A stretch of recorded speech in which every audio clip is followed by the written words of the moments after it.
mau jelasin apa sih kalimat positif itu. Kalimat positif adalah kalimat yang semuanya menginformasikan hal-hal yang baik buat seorang anak. Pada masa tumbuh kembang seperti ini, apapun kalimat dari orang tuanya akan masuk ke dalam pemikiran bawah sadar si anak, tepatnya di bagian batang otak. Di situ akan menjadi sebagai long term memory atau memori jangka panjang. Nanti si anak di bawah memori jangka panjang tersebut akan membentuk kepribadian si anak. Jadi apapun yang disampaikan oleh ibu dan ayahnya, maka dia meyakinin, disebut dengan keyakinan tadi. Pada saat keyakinan itu diyakinin akan membentuk gerakan tubuh, body language, sehingga begitu diulang-ulang menjadi kepribadian. Nah, bayangkan kalau seorang anak dari kecil diinput kata-kata yang negatif atau sebuah inputan yang salah yang mungkin orang tuanya tidak bermaksud seperti itu, tapi ada figur otoritas lain yang menginput orang tuanya sehingga orang tuanya meyakini.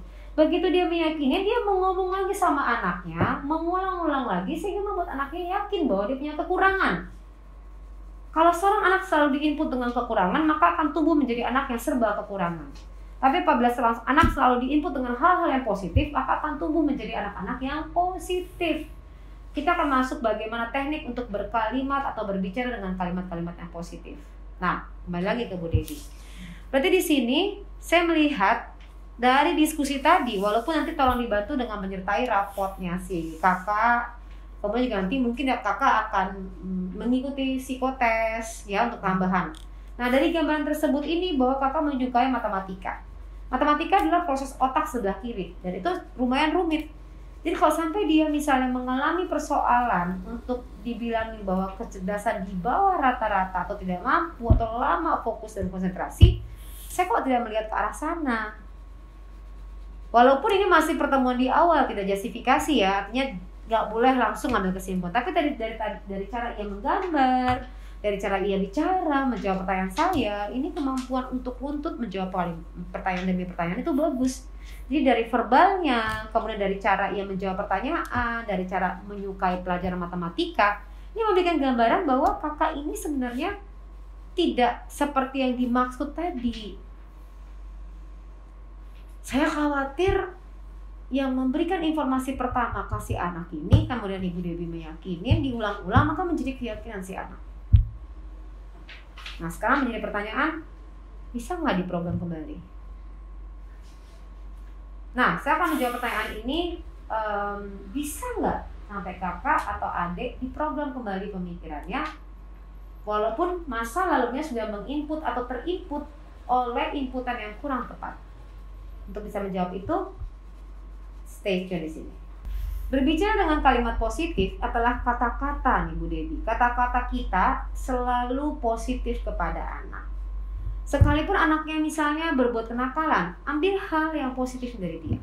Sehari dia membuat 10 kenakalan, tapi dia melakukan satu kebaikan. Satu kebaikan ini kita kuatkan. Udah berantakin rumah, tapi begitu pulang dia ngasih minum ke mamanya. Nah itu dikuatin. Terima kasih ya nak, udah ngasih mama minum. Kamu perhatian banget. Keluar tuh kalimatnya, kamu perhatian banget, mama sayang sama kamu, mama bangga sama kamu. Setiap mau marah, keluarkan kata-kata yang positif ke anak. Itu adalah bagaimana kita memprogram pemikiran kita untuk mengubah kebiasaan kita untuk bicara yang positif.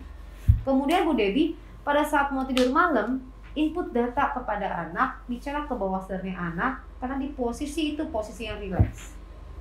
Dengan cara apa, dengan kalimat apa? Bicara dengan kalimat-kalimat yang positif. Nah, kakak tahu nggak kakak ini anak baik? Kakak tahu nggak kakak ini pinter?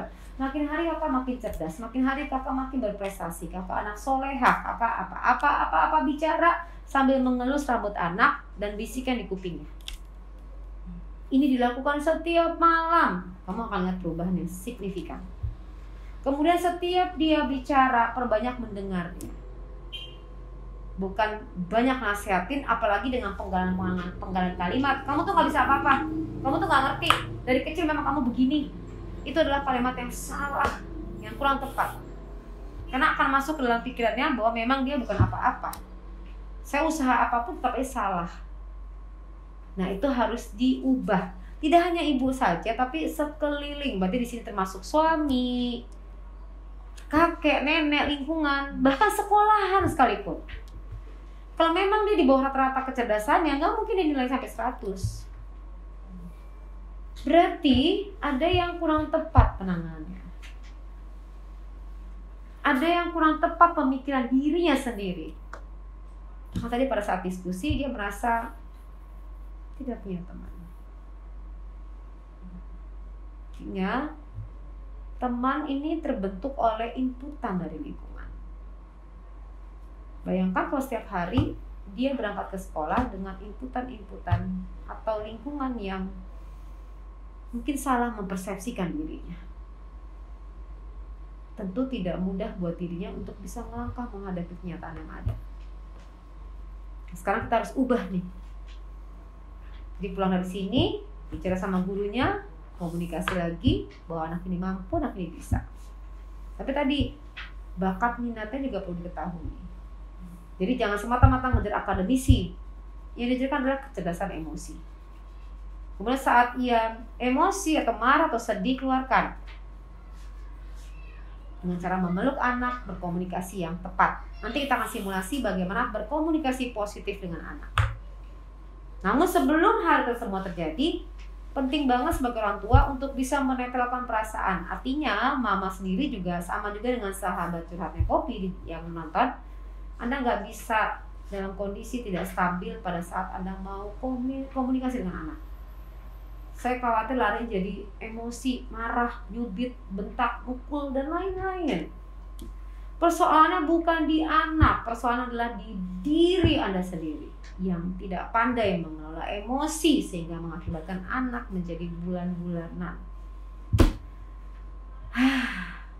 Bisa dibayangkan perasaan anak seperti apa. Nah, kita akan simulasi segera masuk bagaimana berkomunikasi yang efektif dengan anak.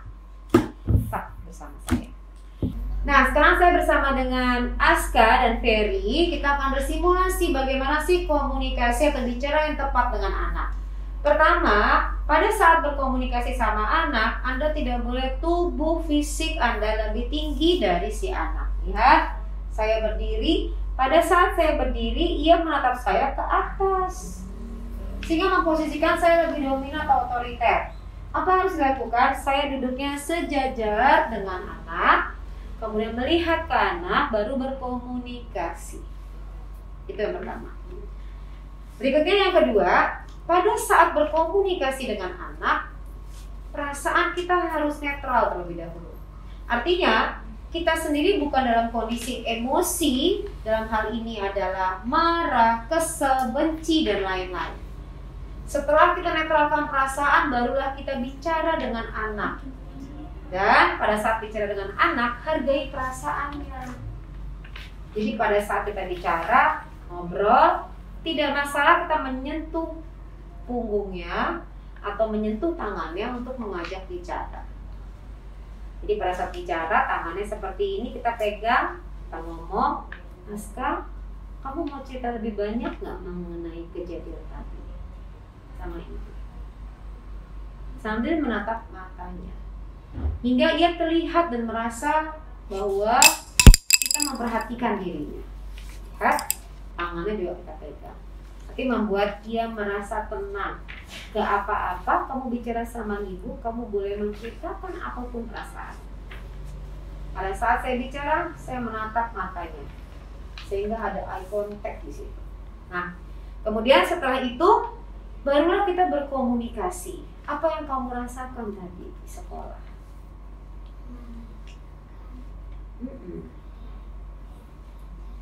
Kenapa? Bilas lagi?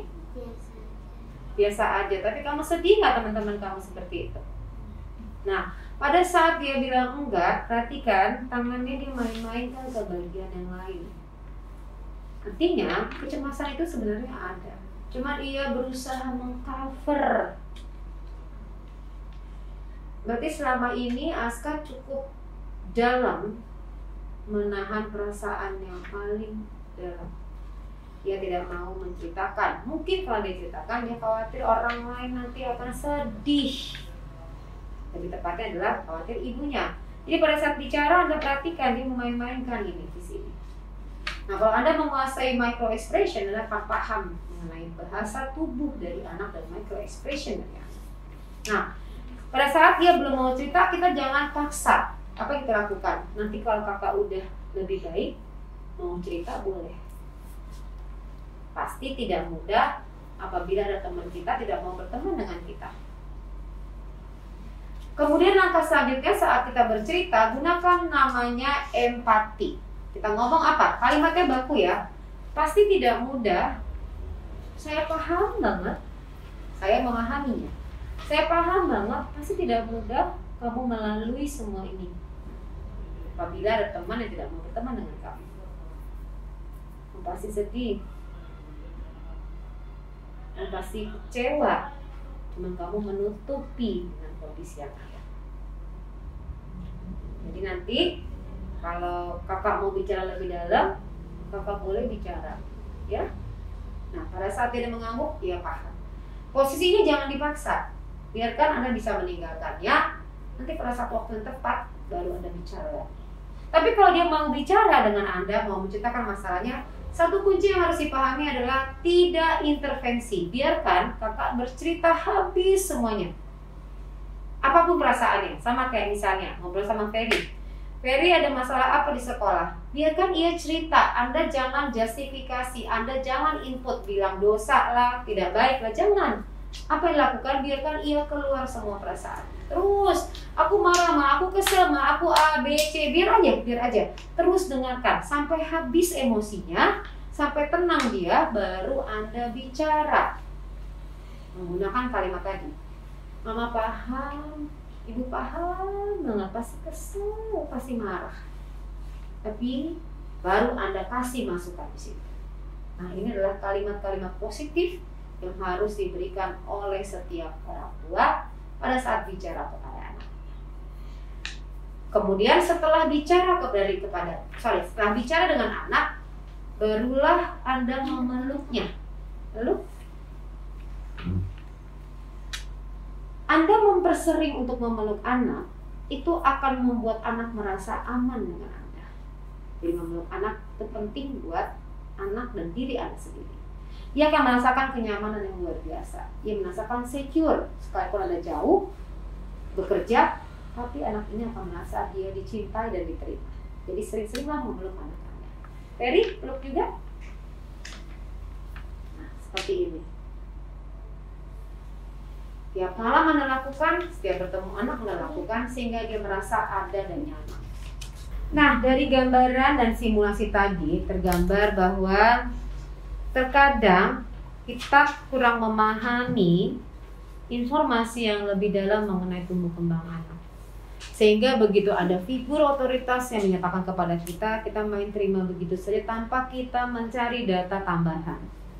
Begitu kita meyakini begitu kita meyakini informasi tersebut benar, kebanyakan karena tidak mencari data lagi, ia langsung menyampaikan kepada anaknya dan meyakini anaknya bahwa memang mengalami kendala. Kalau seorang anak diyakini oleh seorang ibu terus-menerus, itu akan menjadi keyakinan buat dirinya. Keyakinan ini akan membentuk perilaku yang disebut dengan kepribadian. Nah, kalau sampai setiap hari anak selalu dibilang kurang, maka dia akan menjadi anak yang selalu penuh kekurangan. Tapi kalau setiap hari dia diinput bahwa kakak hebat, kakak mampu, kakak bisa, pasti bisa, kakak yakin harus bisa, dan lain-lain, akan membentuk kepribadian anak yang mampu untuk melakukan apa saja. Sekalipun dia tidak mampu di awal, tapi begitu dia diinput dengan hal yang positif, maka hasilnya menjadi positif. Apa yang bisa kita ambil hikmah dari sini adalah bagaimana mulai dari hari ini sampai seterusnya kita bisa berbicara yang positif. Karena anak adalah masa depan kita. Kalau lingkungan menjustifikasi asal tidak ibunya atau orang tuanya, itu akan membentuk keyakinan anak untuk menjadi manusia yang lebih baik. Nah, karena anak adalah ciptaan Tuhan, bagaimana kita bisa merawatnya, mendidiknya, sehingga menjadi anak yang optimal untuk masa depan kita, negara kita. Itu saja. Oke. Apa yang akan saya ungkap selanjutnya? Saksikan selalu YouTube Poppy Amalia Official.